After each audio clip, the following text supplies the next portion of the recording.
Okay, we are at the CIRCE Saga. It is only 4 songs. I'm starting to think that maybe the Troy Saga was sort of like the odd saga out, if you will, in having 5 songs, and that in general we should really only expect 4 as the average. The CIRCE Saga is rather like Iolus, one that takes place in 2 parts. I would give a bet that Jorge is going to basically skip the entirety of the second encounter at Circe and make it only 1 stop, and then we go to the underworld, and then we just move on.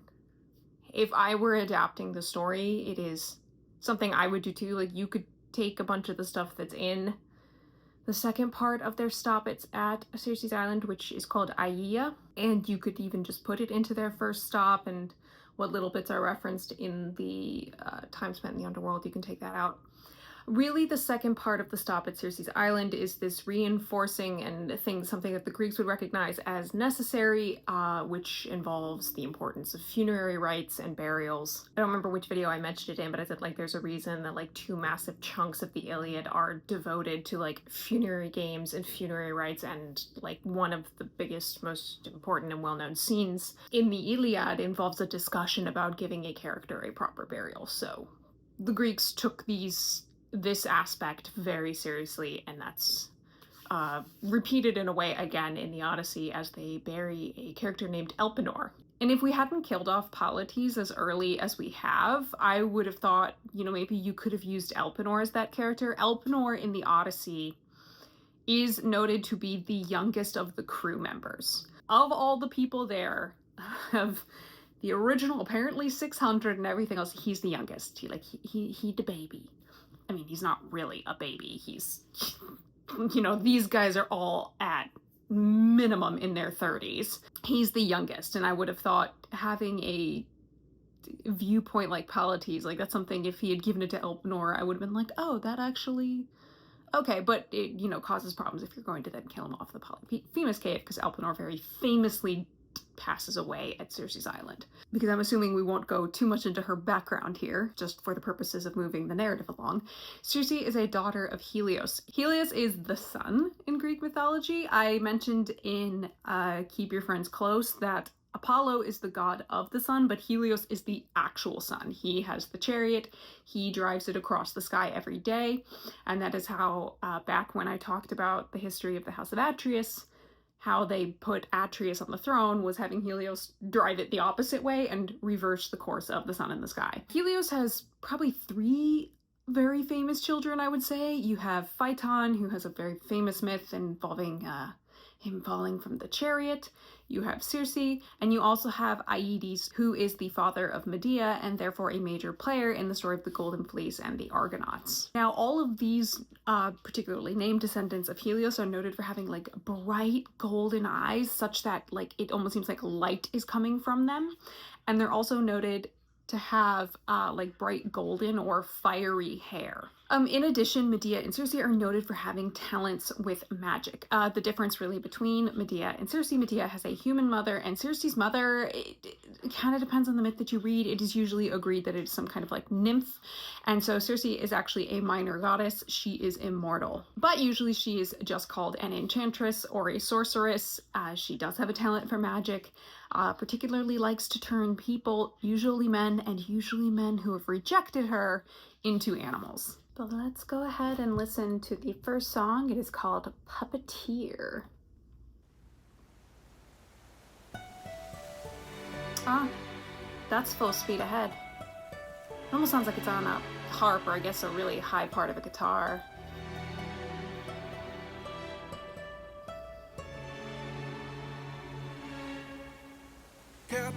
Eurylochus.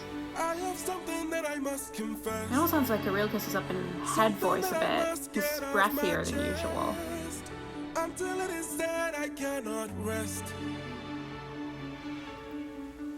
Captain Eurylochus, go make sure this island is secure. But Captain, there's only so much left we can endure. Whatever you need to say can wait some more. Of that I'm sure. This is where I'll make a point in the Odyssey. They land on the island of Aia, and, you know, they've already had a pretty rough go of it. Odysseus is having a pretty rough many days, if you will. And they actually camp out for like 2 days and nights on the shores of this island, and they eat through their food, and then they realize, holy, we really are low on supplies, we're having a problem. So Odysseus actually goes out to hunt, he kills a stag, and he kind of looks around what he sees of the island. When he goes back to the men, he goes, hey, we ain't dead yet, here's a big stag that I killed, which, considering Circe likes to turn people into animals, but we don't ever make a big deal of it, so probably not, but I'm just saying, food for thought. Oh, that's unfortunate. But he tells the men, hey, I looked around and I saw basically smoke, indication of a fire. It seems like someone lives here. Go investigate. And the men are like initially really not up for this idea because they're like just remembering the entirety of the Lacedaemonian encounter where they went to investigate and it ended up with every other ship going down with all hands. So even though in this case we're only down 6 as opposed to 12 at this point on this ship that's left, in the Odyssey, because remember, we skipped Ismaros, so he didn't lose any men from Ismaros. They have watched every other ship just get plummeted by rocks thrown by the Lacedaemonians, and so they're not super up for this plan, but they do go, and he does send Eurylochus with them. And they're sure gonna find some things. Okay.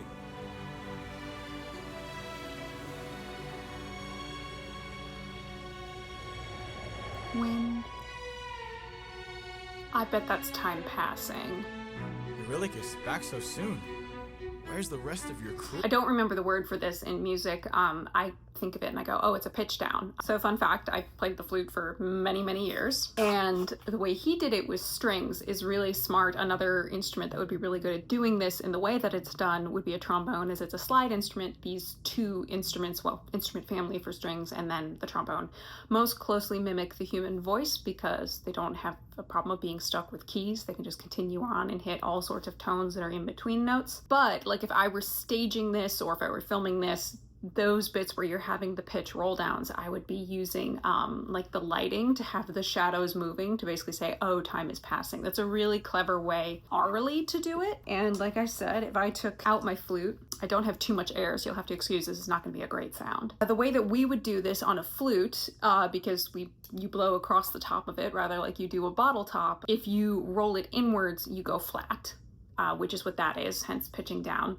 And if you roll out, you tend to end up more sharp. But in this case, if I were doing it and I were doing this on my flute, this is just the head joint, but...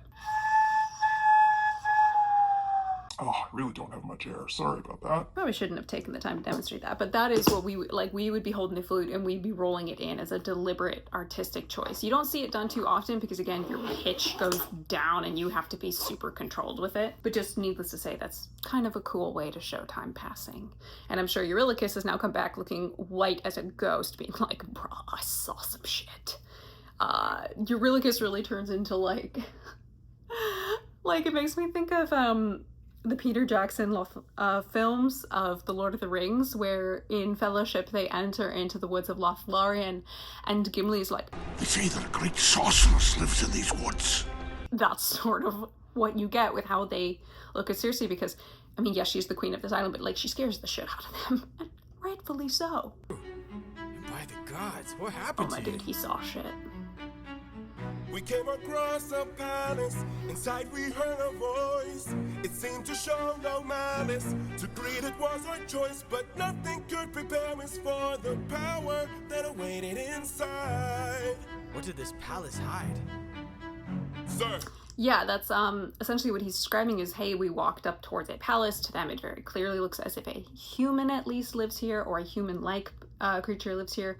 Very different from how they just rolled into Polyphemus's cave, and at least in the context of the musical, didn't recognize it was somebody's home. So the way Circe lives would be far more recognizable to the Greeks. And this will come into play because what he's talking about is like, hey, we heard a voice, they told us to come inside, to greet it was our choice.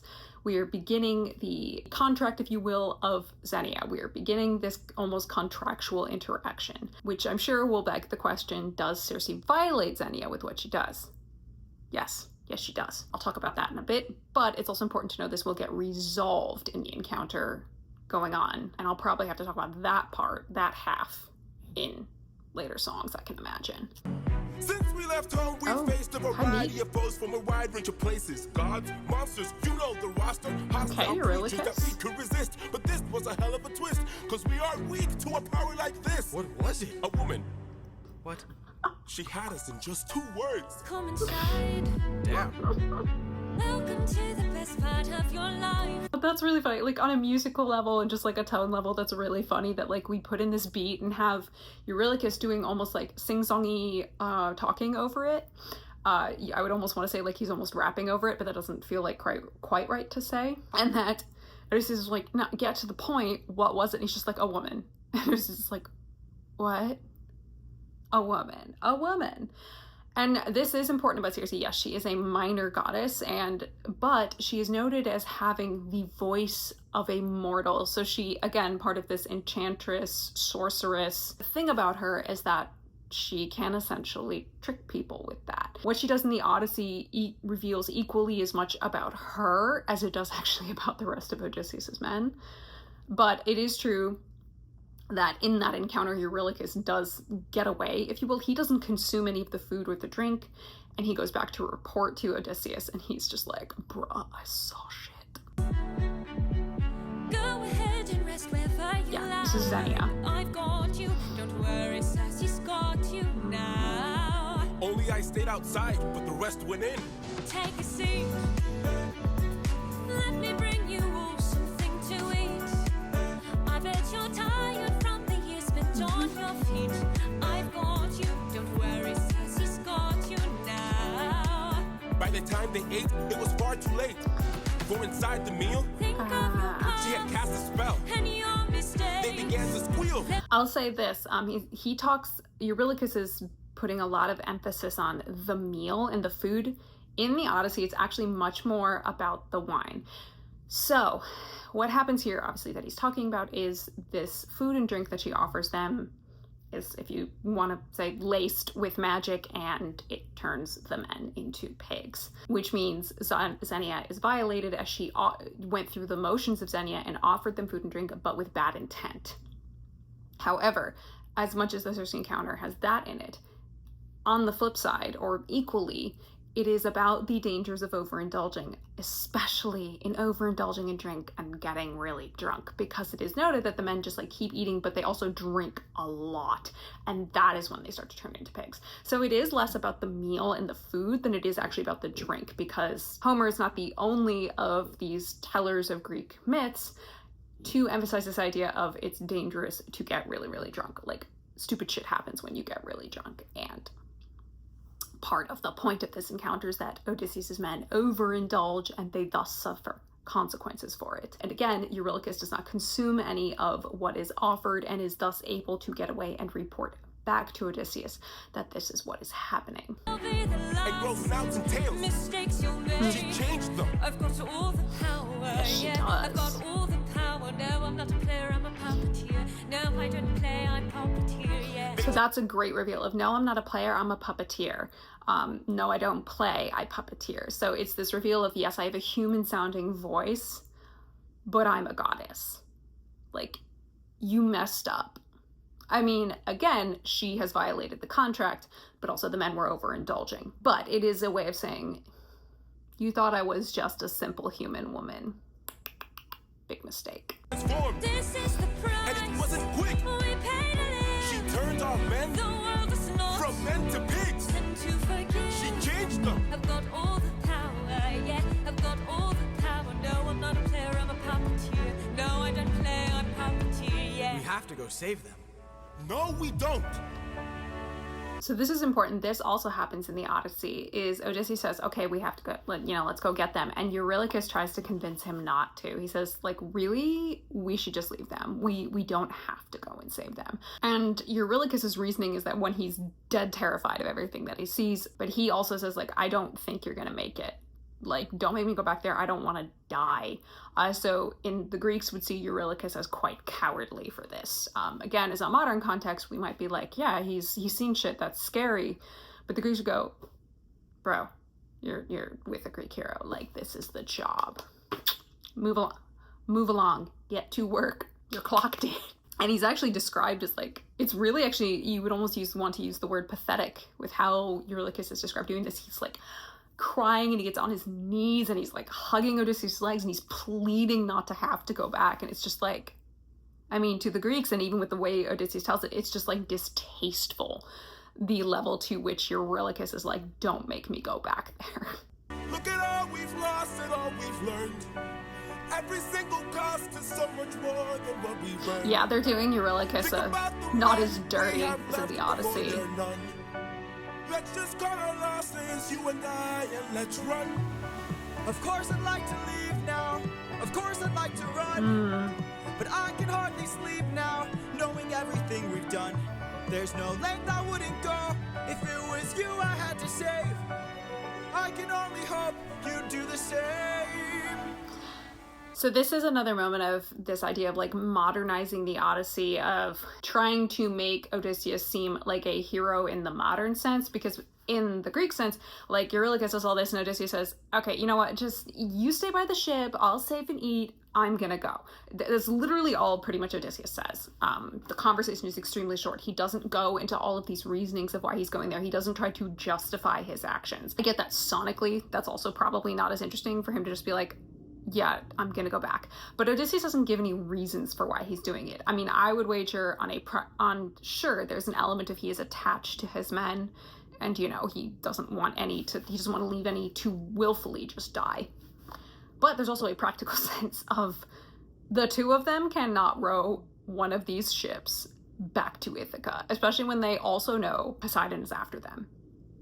It's absolutely suicidal, and this ties into two very important ancient Greek concepts, which are that of nostos and kleos. The latter of those two, kleos, which translates to like fame or glory. There's a lot to talk about with that, even more so in the Iliad, but it's especially important in the Odyssey with regards to Telemachus and stuff that's happening on Ithaca. So I'm not going to dive too into the weeds on it here, if only because I'm assuming at some point we're going to have to meet Telemachus, and then I can talk about it with relation to Telemachus and Ithaca. Nostos, however, which is one of the core themes of the Odyssey, is essentially a hero's return journey home from some sort of adventure, task, conflict, like a war, and it is on the sea. Again, most of how the Greek heroes were getting places were with ships, this nascent naval technology, hence the sea is so scary to them, and so any nostos you were going upon, you were probably going to have some form of adventure, you were going to have trials and tribulations, and it would add to your kleos, it would add to your glory, and you would come home and you would have this story to tell. This part of the Odyssey, which is all of Odysseus telling his 10 years of wanderings, that is his nostos, it is getting him home. So again, if it's only him and Eurylochus trying to take the ship and get home, that nostos will end. They're like, the likelihood of them surviving, just the two of them on trying to row one of these fairly large ships back home, knowing Poseidon is after them. The nostos is over, they're dead, which also affects their kleos. Again, I'll talk more on that when we get to Telemachus and Ithaca and Penelope, because it really is important to understanding what's going on there. But obviously in the song we have expounded upon what Jorge is giving to Odysseus as his motivations. He obviously very much wants to make Odysseus a little less on the side of practical and more on the side of emotional. I mean, my thoughts on that aside, whatever. I think also just in the purpose of the music, and this is a musical, and just, you know, fill out some of the song in a way, let's give Odysseus more lines. But at this point, Odysseus is going to head off, and he's going to decide he needs to confront Circe, even though he knows it's going to be extremely dangerous, but he will get some help along the way. But let's continue the rest of this conversation, if you will, between Eurylochus and Odysseus. I can hear her still, No one will find and her voice deceives. their way between. What if she can't be killed? My nymphs and I. Will you choose to leave? Their loving queen. I don't know. I've got all the power, yeah. I've got all the power. No, I'm not a player, I'm a puppeteer. No, I don't play, I'm puppeteer. She's Yeah. a clever witch, This is the price. and she's hard to slay. We paid it all. It's a game of wits, We draw the line. but you don't have to play. Watch from above. I have to try. I've got all the power, yeah. I've got all the power. No, I'm not a player, I'm a puppeteer. No, I don't play, I'm puppeteer, yeah. I like this song is introducing Circe. I mean, we do bring in her singer, who has a great voice, but building up how terrifying Circe is and how powerful she is. And Eurylochus, again, functioning as the voice of doubt. Jorge does him a bit of justice actually in this song compared to how just like cowardly and sniveling he's portrayed in the Odyssey during this encounter. What's interesting about this is there's no mention of the other animals on the island, because one part of the encounter that Eurylochus tells to Odysseus and what should have been to the men, a kind of foreshadowing of something is really off about at least the other creatures here on Circe's island, is that they see a whole bunch of wild animals, things like lions and the like, and they don't behave like wild animals. They actually like nuzzle into her and like aren't aggressive in any way. And it like really, it's one of the things that actually really throws Eurylochus and makes him sort of be like, I'm a little sus of this place. And it's kind of interesting we didn't mention that, just because it's a neat point and it's kind of cool foreshadowing, but if you're kind of just getting straight to the point, you don't really have to mention it all that much. The other nymphs she mentions are essentially like her housemates. They don't really play a major role in the story, and it's interesting that she talks about them and the way that she talks about them, because they're literally just like her servants in the story. I wonder if talking about the nymphs in any way, I wonder if Jorge has read Circe by Madeline Miller and that in any way colored the way that he's gonna write Circe. I kind of hope not. But he's going to have to meet another god before he does. I would bet the next song brings in Hermes.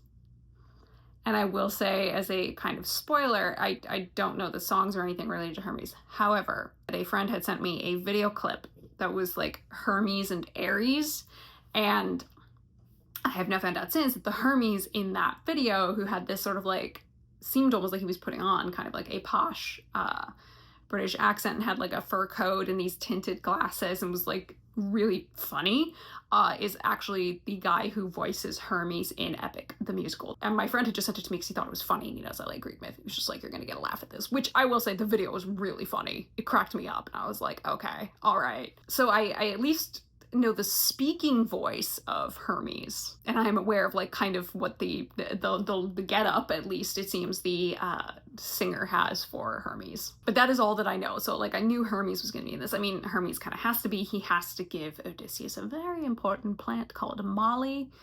Yes, it's called moly. I know. Everybody make jokes. But I'm assuming this next song, Wouldn't You Like, will be our introduction to Hermes.